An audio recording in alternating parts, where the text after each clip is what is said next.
Right, so I left Diageo about 5 or 6 years ago, having worked for them for 12 years and then previously for Ernst & Young and a couple of other large corporates. And I teamed up with my brother-in-law, Paul Burrows, who's a really skilled software engineer and has been working, at that point, been working in mobile for 4 or 5 years. When you consider the iPhone is only about 7 years old, so he's kind of like a granddaddy in that kind of space in terms of his knowledge. So we thought that with my knowledge of mobile my knowledge of the sort of corporate sector and his knowledge of mobile and technology development, we'd come together to see where we could sort of form something that might be attractive to enterprises and various organisations. And it seems to have grown since then. So. Well, initially the idea was just the gym on its own, and that it was going to be delivered as an after-school club. That was just the whole concept of microfitness. But it soon became apparent that there was a far greater opportunity to really to develop that into something else. And the opportunity, the first time that I realised it was when schools and organisations decided not to book us. And I would take great offence at this, as you naturally would, and you get to wonder why they decided not to choose your service. And it's because we're maybe bringing other fitness related activities into the school, whether it be yoga, Zumba, martial arts. So that sort of naturally led on to, well, if we want the business from the customer, we really have to be incorporating all these services under one roof. And that's sort of how the company grew to the 21 fitness experiences that we have just now. So it was a bit of a happy accident, really. But that's where the opportunity sort of came from. Well, originally I worked at an outdoor centre whilst I was at university, and they suggested that I worked for a company called PGL, which is a great way to get introduced into the outdoors, gain some basic qualifications and see if the outdoor life is for you, really. So I did that for 4 years, working out in France, and then they sent me up to Dalgais, which is in Persia. I stayed there for a couple of years running the water sports and the mountain biking, and decided I wanted to set up a mountain biking business myself. Well, Kate and I had worked together in 2 different organisations previously, and we'd both been in high profile, quite challenging roles, but in very different roles. At that stage, initially when I first started working alongside Kate, Kate was in a finance role and I was in a sales role, and inherently there's often clashes there. So we really had our knees grazed in terms of, our ability to work together, where there was inevitably going to be conflict and disagreement and pressure. And we actually then both moved on to another organisation following that, where it was the same kind of tensions. So we became friends after we were business colleagues. And I actually think, for me personally, I think that's very, very important, because I think to go into business with a friend is a different kind of dynamic than a relationship that's a business relationship.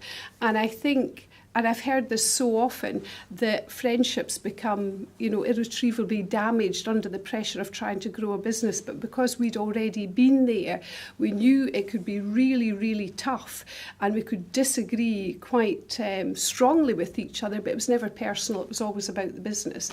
And we had got to a stage where Kate's youngest had gone off to university, and I was coming up for something called retirement, and I think I must have an unquiet spirit, because the idea of retirement just seemed a nonsense to me. So we just began musing about, what it is that we'd really like to do kind of for the rest of our lives, now that, say, I was moving on to a different stage, as was Kate. And I want to live for a very, very long time, but I want to enjoy the journey. So I was always quite interested. I've never been faddy, but generally in eating healthy food.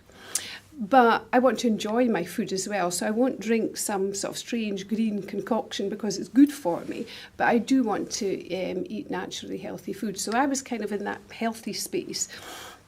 And Kate had become very interested in the kind of growth of artisan chocolate makers in the US in particular. And she had started plugging into some of those forums. And when she realised that, just as she said, the cocoa bean is just gold dust in terms of its nutritional profile, but we bent it out of shape by turning it into candy bars.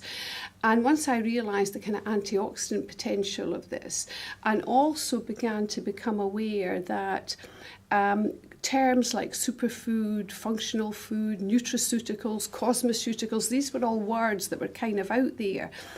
And we began to think, if we could bring the two of these together, then we would have something that really was of its time, and arguably, as it proved to be perhaps, a bit ahead of its time.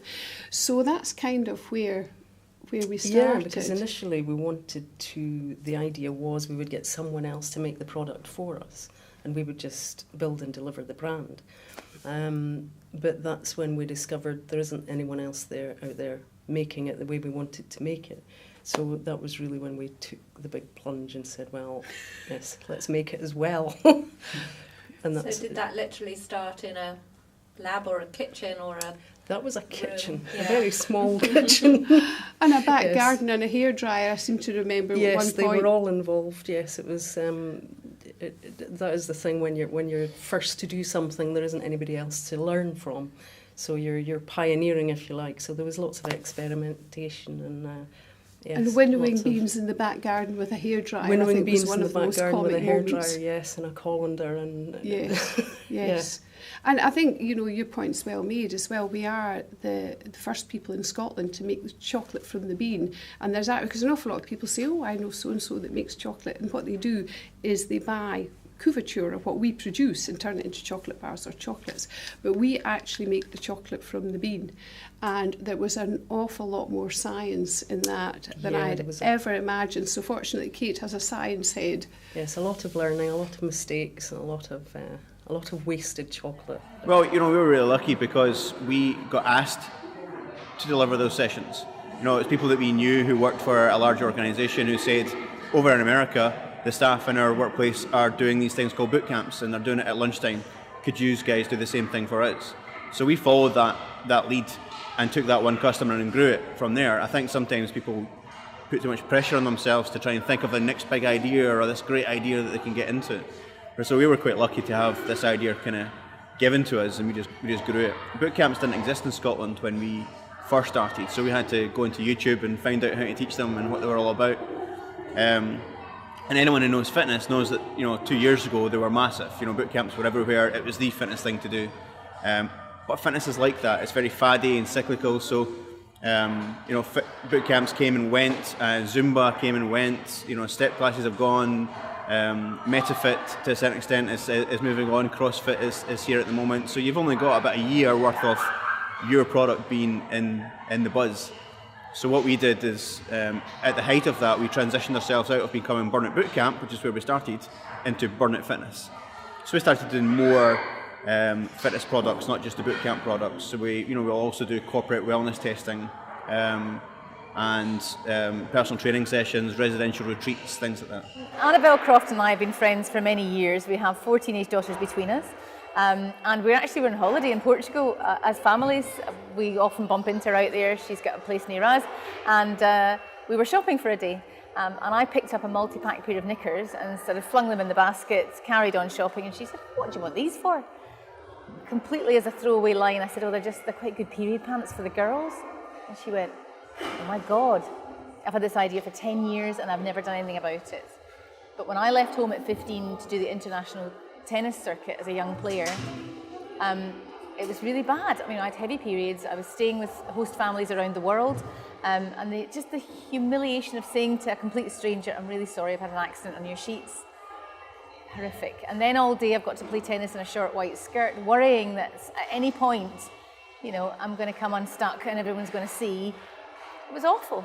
And now my daughters are proving to be the same way, as of course these things often are, genetic or hereditary. So my mum gave me at the time, she said, what can only be described as a shower cap with legs.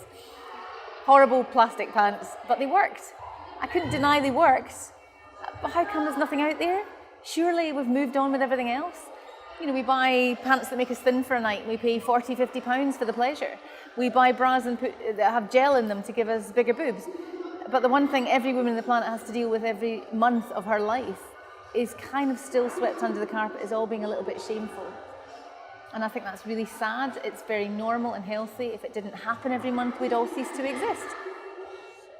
Well, that realisation when I moved from Scandinavia to Scotland that you couldn't get competitively priced kit and that the Brits, they throw their efforts at other things. Maybe the living room is full of stuff and frankly, I don't want my children in my living room. So I need to get stuff for the outdoors. The birth of the idea came around from my frustration playing golf with my children. And I just, identified that it was just too difficult. They weren't keen on playing golf because it was just too difficult. The equipment was too heavy. So I then conducted some market research, discussed the challenge with a variety of different sources, mainly golf professionals, to discover that they were saying the same thing time and time again. The clubs are too heavy, the club swings the kid, rather than the kid being able to swing the club. So that was the initial inspiration behind the idea. Were you working in golf at the time, or were you just golf? No, my background is metallurgy and aerospace castings. So basically, what I recognised in terms of the opportunity was to transfer that technology from aerospace, metallurgy, and the casting process to come up with a solution for the weight to strength ratio challenge for kids golf. Well, what happened was probably about 3 or 4 years ago. I started mountain biking with a group of friends, and very quickly got hooked on the sport and decided to go out and look for some product to wear which was suitable. And with my background in design, I kind of have an eye for that sort of thing. So had a look at the trail centre shops and noticed that there wasn't anything that was that great for females. Felt that a lot of the product that was there looked like an afterthought of the men's collections, so not very great in terms of fit or how it looked or design. And kind of felt at that point, right, I kind of feel there's an opportunity here to combine my skills as a designer and also my love of the sport and look at doing a women's specific range. So that's where it all began, really.